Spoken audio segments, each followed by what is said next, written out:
المال والبنون زينة الحياة الدنيا، والباقيات الصالحات خير عند ربك ثوابا وخير أملا.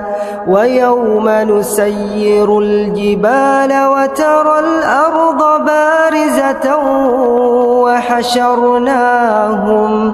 وحشرناهم فلم نغادر منهم أحدا، وعرضوا على ربك صفا